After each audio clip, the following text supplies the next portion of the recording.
أشهد أن لا إله إلا الله وحده لا شريك له وأشهد أن محمدا عبده ورسوله أما بعد فأعوذ بالله من الشيطان الرجيم بسم الله الرحمن الرحيم. My dear viewers, Assalamu alaikum wa rahmatullahi ta'ala wa barakatuh. May the peace and blessings of Allah be upon you all. Welcome on our series MTA Kids Time. Here we talk about in this series our God, our Allah. And then we have already dealt with a lot of questions regarding the existence of Almighty Allah. And then in our previous episode, just to run you through, we discussed on two questions where we say, does God punish us if we do not act upon His commandments and commit a sin or a crime, which we already answered in that episode. We also said, if someone commits an offense against us, what should be our response? Should we punish the person or should we forgive him? We started answering on that, so I will just go through that inshallah when the program start. I will continue from there in the final question inshallah. So we start the program with the recitation from the Holy Quran by Ibrahim Akasam. Please give us the recitation. Give him the mic. Ismaila.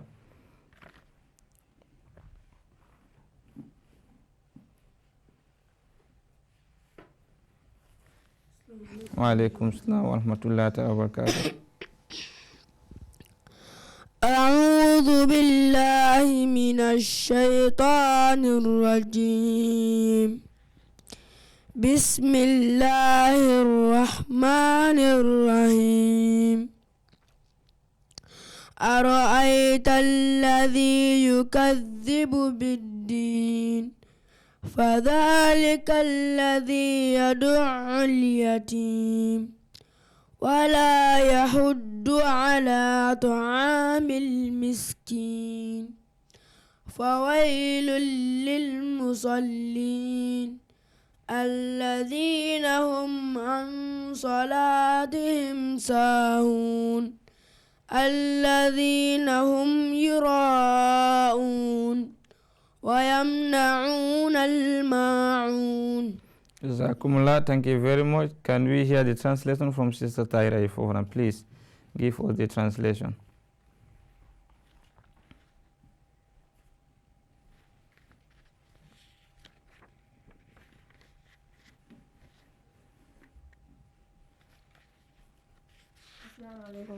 Wa alaikum salam wa rahmatullahi wa barakatuh. Translation. In the name of Allah, the Gracious, the Merciful. Hast thou seen him who rejects religion? That is the one who drives away the orphan and urges not the feeding of the poor. So woe to those who pray, but are unmindful of their prayer. They like to be seen of men and withhold legal alms. Jazakumullah, thank you very much. Woe to those who pray, who are negligent, are not mindful in their prayers. May Allah Almighty save us from being in such company.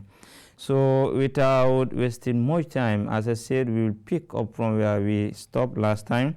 The final question in the last episode was, if someone commits an offense against us, what should be our response? Should we punish that person or should we forgive the individual? And we also gave the verse of the Holy Quran which says that recompense for an injury is an injury, the like thereof. But whoso forgives and his acts brings about reformation, his reward is with Allah Almighty. Allah will surely reward you. See, continue, that is Bushra continue on explaining this very important question. She said, according to the teachings of the Holy Quran, therefore if a person commits a crime against you, then you have every right to take revenge as long as you remain within the limits of justice and fair play, and your revenge does not exceed in severity the wrong done to you. This is the answer that we get from this question, that you have every right to take revenge as long as you remain within the limits of justice. Never exceed the injury that is caused, you understand, upon you. Your revenge should not exceed that. And then also the severity of the injury that you are going to take revenge upon should not, you understand, exceed that injury. So he said, moreover, your actions should also correspond with the prescribed law. You should not take the law in your own hand. It's not necessarily like every country has a law. And even Islam has given us complete law, code of conduct. You understand? In every situation, as I said, Islam has given a solution. And the country is headed by a president or any other individual that the country people themselves elect. So you should not take the law at your own hand. If somebody, for instance, kill a person, you understand, of your own, if somebody kill a person from your family, you have every right to take a revenge against that individual. But then it's not necessary you go and kill that person, you understand, in his house. You have right to report the matter to the, you understand, to the government or to the people responsible for that law. They will take action according to the injury that the person commit. But if everybody take the law into his own hands, then what is the use of establishing a government? So therefore, Islam is telling us that we should not take the law in our own hand.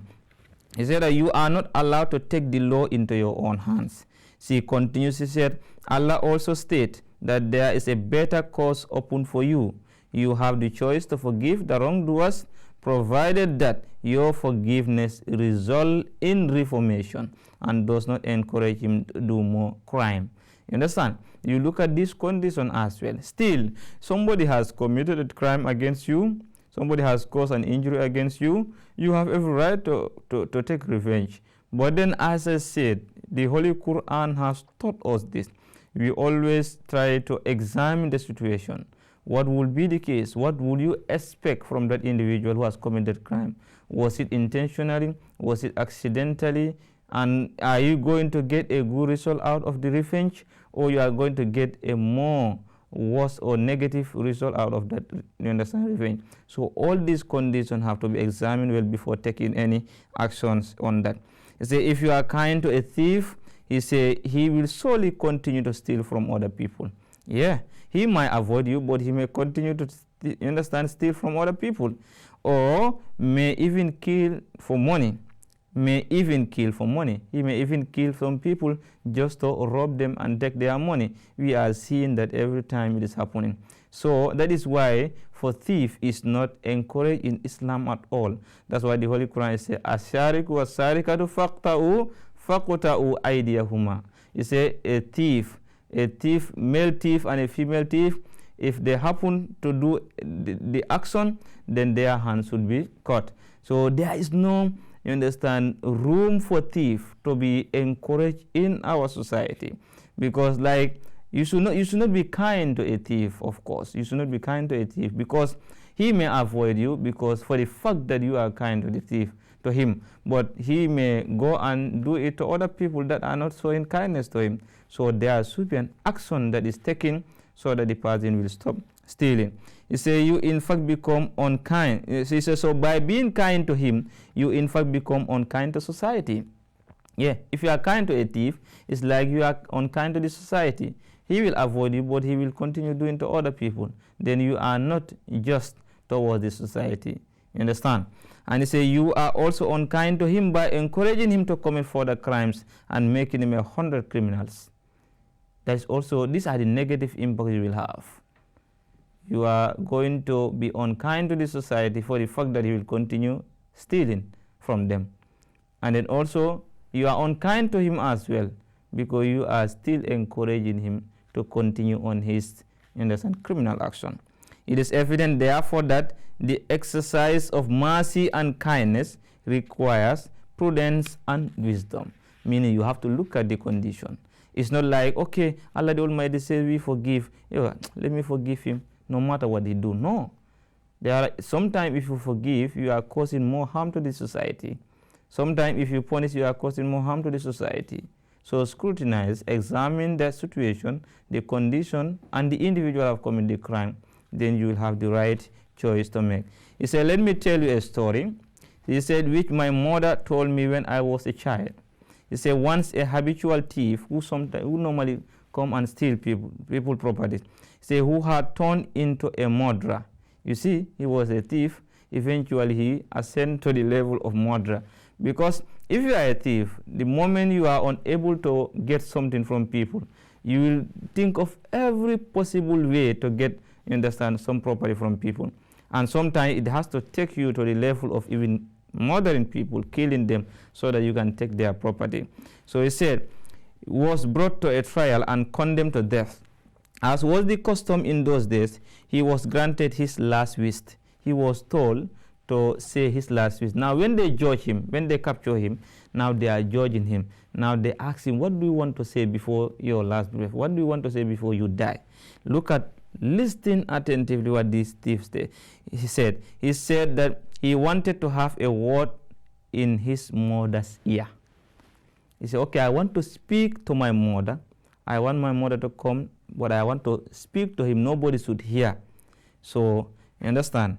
So when his mother went near him, instead of saying something in her ear, he beat her ear very hard, almost severing her ear. People rebuked him for yet another heinous crime. When the mother came, instead of speaking to the mother, what he did is bite the ear of the mother. And the mother was crying. So people came again. They pick him from that. They give him another, you understand, punishment. So people ask him the reason for his action. They ask him, why do you do this? You say you want to speak to your mother, and now you are biting your mother's ear in this manner. He said that his mother was to blame for his bad action, as he never tried to correct his behavior or punish him for his misconduct when he was a child. He said, the reason why I did that, all the blame has to go to my mother. When I was doing all this bad action, my mother have never taken action.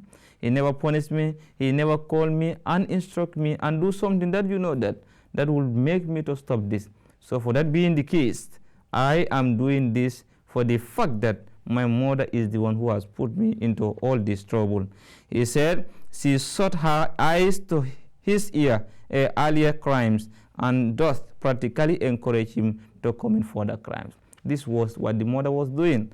He said the people who were present there were amazed to hear his answer. She continued, had the mother of that boy acted wisely and had not shown imbalanced kindness and love to her child excessively, and had she chastised him on his earlier crimes, he might not have turned into criminal. So you see, because the mother was kind to the child, thinking that this is the best way to bring her child, eventually she spoiled the child. The child will go and still come back. The mother will do anything, encourage him, give him food, understand, be kind. When somebody want to punish the child, she will stand by him and then start protecting him. Eventually, this what come out. He was captured and then he was given the penalty of death. So you see, sometimes that's what we are saying. If you like, that's why the Holy Quran is saying that innama amwalukum wa auladukum fitna, your children and your well are a trial for you. Sometimes there is a way you will understand, train your children. It is going to be a source of punishment for you. So this mother will automatically regret, and not a single mother would like to hear this story. So therefore, it is very important. Not a single mother will want this to happen, rather. So it is very important when we go, we convey this message to our mothers, understand, and tell them these very important stories, because it's a great lesson to them, so that they can train their children properly without encouraging them to continue on bad, understand, habit, which will later disgrace them and disgrace the entire family. So we pray to Allah Almighty so that He can protect us from this. So therefore, forgiveness is essential, encouraged, but at the appropriate time. That's why Islam become the perfect religion. Islam gives the perfect solution to every single problem. In the teaching of Hazrat Musa alayhi salatu wasalam is sin bil sin, aina bil ain, anf bil anf. You understand? Eye for eye, tooth for tooth, ear for ear. There is nothing like, okay, to forgive. No. If somebody kill a person, the complete or the exact punishment that's going to be taken is kill the person. If somebody broke somebody's tooth, you have no other alternative but your tooth also to be broken. But Muhammad sallallahu alaihi wasallam came and he says the recompense for injury is an injury. But if you forgive and you understand, you help the person to reform, then your reward is with Allah Almighty. So it is in your hand, and you have to look at the situation, not to cause harm to the society and not to